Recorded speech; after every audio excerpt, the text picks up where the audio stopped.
Nahiko sorpresa handi hartu genuen duela bi aste lehen enzazen dutenean, bapatean eta inolako abizurik eman gabe eraberritzerako nesfuntsak agortuta zeudela, baina are sorpresa handiagoa hartuko zuten EAEko 100 auzo komunidadek izugarrizko lana egin ondoren eta laguntzak eskatzear zeudenean, sekulako bilerak edo pilo bat bilera egin ondoren, baita kontratazioak egin ondoren ere, kasu batzuetan obrak hasita ere, jakin zutenean ez egola diru gehiago.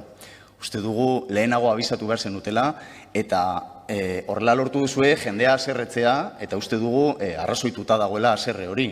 Eta ez bakarrik auzo komunidadeak, haserrarazi dituzue baita ere finka administratzaileak, ze beraiekin izan dituzuen bileretan ez duzue aurreratu laguntzak bukatu zitezkeela deialdiaren data baino lehenago, azaroaren 30-koa zela.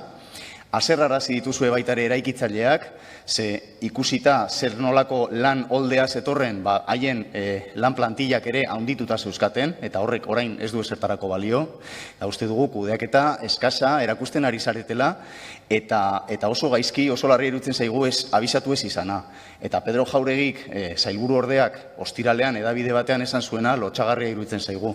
Esan zuen, ez duzuela aurretik abisatu, ze bestela, jasoko zenuten eskarien holdeak kolapsatu araziko zuela laguntzen tramitazio sistema.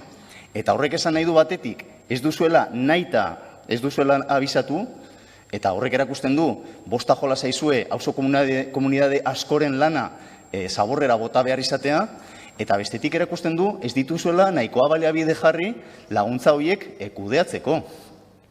Eta ez gaude bakarrik kasu honi buruz hitz egiten, ari gara baita ere hitz egiten ordainketei buruz. Ari gara gaia jarraitzen, egin dizkizuegu galdera idatziak, bai azaroan eta baita apirilean, eta zuen erantzuna ordainketen berandutzearen aurrean aitzakiak izan dira. Aipatu duzue sistema informatikoaren aldaketa bat, eta gero eskarien tsunami baten aurrean zaudetela. Bildutik uste dugu, eskarien tsunami baten aurrean baldin bagaude, jaurlaritzak tsunamien baliabide bat jarri behar duela, horri ondo erantzuteko eta ondo kudeatzeko.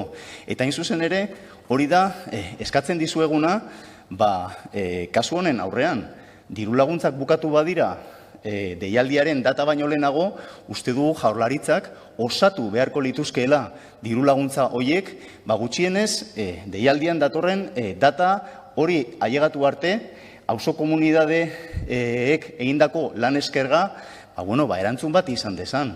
Uste dugu danok gaudela hemen ados programa hauekin, auzo komunidadeek oso ondo erantzun dute, eta beraz uste dugu ez dagoela aitzakiarik jaurlaritzak bere baliabide propioekin osatzeko deialdia. Erremanenteak badauzkazue, eta beste gauza batzuetarako erabiltzen dituzue. Beraz, eskatzen dizuegu, hobeto kudeatzeko, espabilatzeko, eta osa ditzazuen diru laguntza horiek.